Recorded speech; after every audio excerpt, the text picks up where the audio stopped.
Assalamualaikum warahmatullahi wabarakatuh.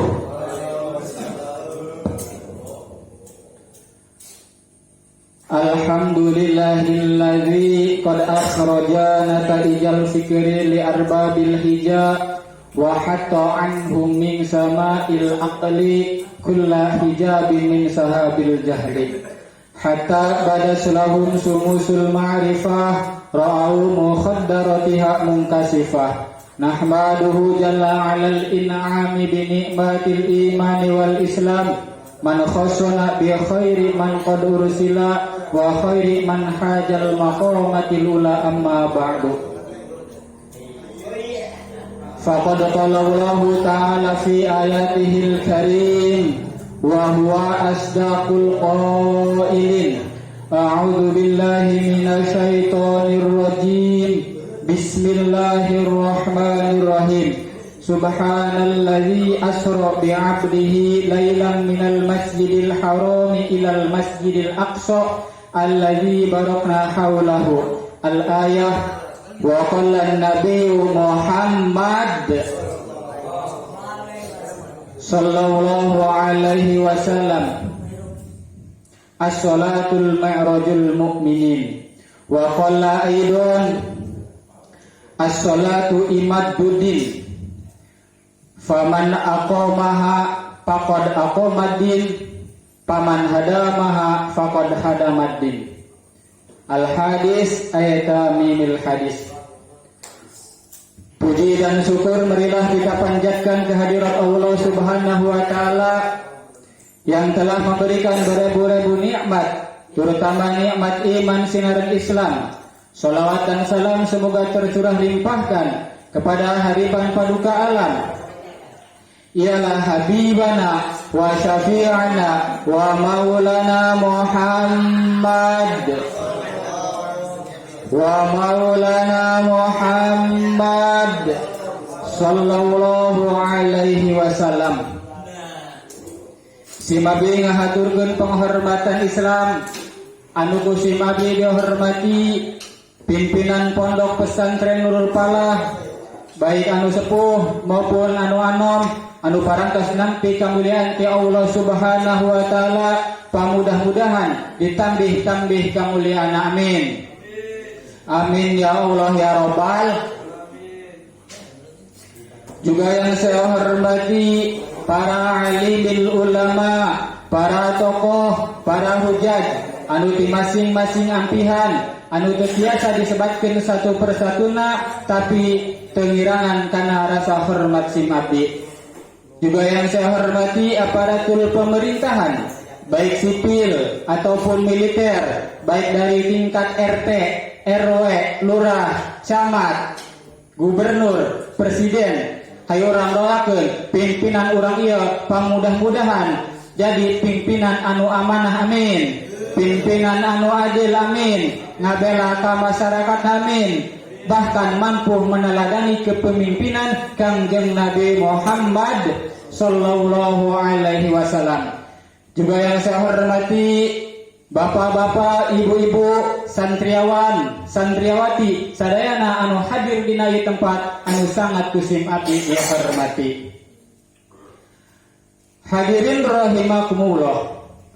Pada malam kesempatan yang berbahagia ini, kita berkumpul di tempat anu mulia mungguh Allah, yaitu memeriahkan peristiwa Isra dan Mi'raj. Peristiwa Isra Mi'raj ini ialah peristiwa yang sangat istimewa, peristiwa yang sangat luar biasa, peristiwa yang tidak mampu dicerna oleh akal. Tetapi dengan perkembangan zaman ini, peristiwa itu bisa dipahami ku akal, bisa asup kana otak orang. Dengan cara apa? Dengan cara pengkajian filsafat, baik filsafat non formal atau filsafat formal, yaitu dengan teori relativitas. Siapa pencipta teori relativitas? Yaitu Albert Einstein. orang tercerdas di dunia mempunyai IQ 200. Relativitas kabagi dua, aya relativitas khos, aya relativitas am. Jadi aya relativitas anu khusus, aya relativitas anu umum. Mungkin peristiwa Isra Mi'raj ini masuk ke dalam teori relativitas yang umum. Kalau teori relativitas yang khusus, yaitu seperti contohnya tidak ada masa depan dan tidak ada masa lalu, yang ada hanyalah masa sekarang. Sulit dipahami ku akal. Tidak ada masa lalu, tidak ada masa depan, yang ada masa sekarang. Tekarti kurangnya. Soalnya orang mah dileletik didoktrin bahwa 1 menit yang lalu adalah masa lalu, 1 menit yang akan datang adalah masa yang akan datang, masa depan. Doktrin anak itu. Soalnya kudu sakoe penjelasan eta relativitas khos anu khusus. Ieu termasuk relativitas am, nyata ayat 3. Kanjeng Nabi ya perjalanan Isra Mi'raj di Masjidil Haram ke Masjidil Aqsa, yaitu perjalanan vertikal. Di Masjidil Aqsa ke Sidratil Muntaha, yaitu perjalanan horizontal. Dibalik, di Masjidil Haram ke Masjidil Aqsa perjalanan horizontal, perjalanan di Masjidil Aqsa ke Sidratil Muntaha perjalanan vertikal. Duanya. Asupan mana ya Kanjeng Nabi ya? Kok bisa peristiwa sesingkat itu bisa ngalami waktu babaraha peristiwa gitu ta. Anu kahiji, bila suatu jalma, bila suatu benda berjalan lebih lambat daripada cahaya, maka perjalanan eta, maka benda tersebut eta sarua jeung di dunia wae. Di dunia samenit, benda eta samenit atau jalma eta samenit sarua. Kahiji ingetkeun. Apabila suatu benda, suatu jalma berjalan lebih lambat daripada cahaya, berarti waktu eta sarua. Benda eta samenit di dunia samenit hiji kayeukeun ya. Anu kadua, bila mana suatu jalma atau suatu benda berjalan sarua cepatna kecepatanna sarua jeung cahaya, berarti di dunia masa bulan maneh nama karak samenit ingatkeun. Anu kadua ya sekali deui. Bila mana suatu jalma, suatu benda berjalan sarua jeung cahaya, sarua jeung kecepatan cahaya di dunia sabulan, di ditu mah karak samenit tah. Anu mantap malaikat eta cenah ge. Malaikat eta berbentuk cahaya. Anu mantap di akhirat mah karak esa poe, di dunia mah geus 1000 tahun. Eta berarti kecepatan malaikatnya sarua jeung cahaya berarti. Di akhirat mah karak esa poe, di dunia mah geus 1000 tahun. Iya Kanjeng Nabi mah asupna ka mana? Anu katilu ya, anu katilu.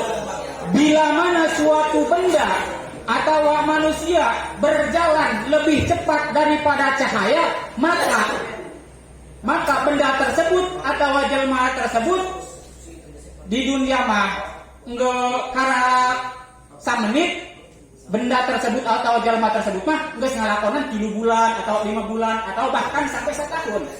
Balikan di anu katilu, bila suatu benda bergerak lebih cepat daripada cahaya, maka sebaliknya. Hadita, bila mana suatu benda bergerak lebih cepat daripada cahaya, maka sebaliknya. Benda atau jalma anu lebih cepat daripada cahaya eta cara ngalakukeun 1 tahun atau 3 bulan di dunia mah karak babaraha menit. Mungkin saja Kanjeng Nabi ya bergeraknya lebih cepat daripada cahaya. Kan dina kitab Jarbir dijelaskan bahwa Kanjeng Nabi melakukan Isra Mi'raj tersebut buat kana bulog anu kecepatannya saujung deuleu. Di deuleu di dieu ka Jakarta kada cus datang berarti melebihi cahaya.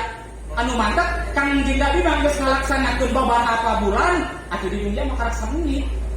Asup teu kenal ta? Asup teu. Eta relativitas umum. Asup teu. Jadi Kangjeng Nabi eta bergerakna lebih cepat daripada cahaya. Sebaliknya Kangjeng Nabi mah geus ngalakonan babaraha kali peristiwa di dunia mah karek samenit. Ih, naon ya Kangjeng Nabi karek tadi kami karek udang karek cenah pan Kangjeng Nabi geus ngalakonan ka Masjidil Aqsa atau ka Sidratul Muntaha geus aya deui di Masjidil Haram. Teu kaharti pan otakna ya. Eta teori Albert Einstein. Yang dahulu peristiwa Isra Mi'raj sudah dipahami oleh akal, tapi sekarang dengan perkembangan zaman, insya Allah bisa dipahami oleh akal. Jadi para hadirin, lamun sadayana aya nanya peristiwa Isra Mi'raj masuk tidak kena akal, asup, sangat masuk dengan teori relativitas penciptana Albert Einstein, anu berbicara semua semua anak itu pintar, tetapi kalau menilai seekor ikan tidak bisa memanjat pohon itu sangat salah. Ikan mati karena berenang gitu. Semua anak itu pintar, semua anak itu dilahirkan pintar. Tetapi kalau menilai seekor ikan disuruh manjat pohon itu sangat salah besar gitu. Ikan monyet kita ngojay gitu, atau monyet kita naik gitu. Kalau monyet kita ngojay gitu. Jadi kapasitas otak masing-masing ya. Jadi esensinya intisari Kangjeng Nabi di Isra Mi'rajkan oleh Kangjeng Nabi dengan perjalanan Masjidil Haram ke Masjidil Aqsa, perjalanan horizontal, perjalanan Masjidil Aqsa ke Sidratul Muntaha, nyata perjalanan vertikal, yaitu oleh-olehna salat 5 waktu. Salat nyata salat menurut terminologi, yaitu salat anu dimimitian ku takbiratul ihram jeung niat itu. Boro-boro jelema malaikat ge Allah ge maca Allah malaikat Allah sarua salat ka Kangjeng Nabi, tetapi salatna menurut etimologi eta cek menurut bahasa atau cek menurut lugat. Innallaha wa malaikatahu yusholluna 'alan nabi. Bahwa Allah Subhanahu wa taala jeung para malaikat Allah nyaeta salat maca salat ka Kangjeng Nabi. Salatna salat menurut etimologi atau menurut lugat atau menurut bahasa. Kumaha urang umatna Kangjeng Nabi, umat Kangjeng Nabi mah salat eta salat 5 waktu. Zuhur, asar, maghrib, Isya, subuh, eta salat menurut terminologi atau menurut syarat. Jadi orang sadayana umat Kangjeng Nabi melaksanakan sholat, melaksanakan sholat nyata di mimitian peristiwa Isra Mi'raj eta oleh Kangjeng Nabi ketika bertemu dengan Allah Subhanahu wa taala. Jadi cek hadis Nabi as-sholatu imaduddin, sholat itu adalah tihanna agama.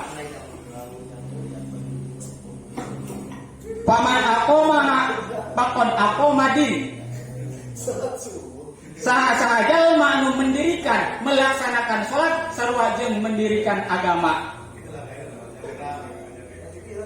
Jeung saha jalma anu teu melaksanakan sholat berarti jalma tersebut sarua jeung ngarubuhkeun agama supaya Islam orang berdiri tegak, teguh, bersatu nyata dengan melaksanakan sholat. Hadirin rahimakumullah. Mungkin cukup sekian dari saya. Mohon maaf bila ada kesalahan dan kekeliruannya. Wabillahi taufiq wal hidayah wa ridha wal inayah. Assalamualaikum warahmatullahi wabarakatuh.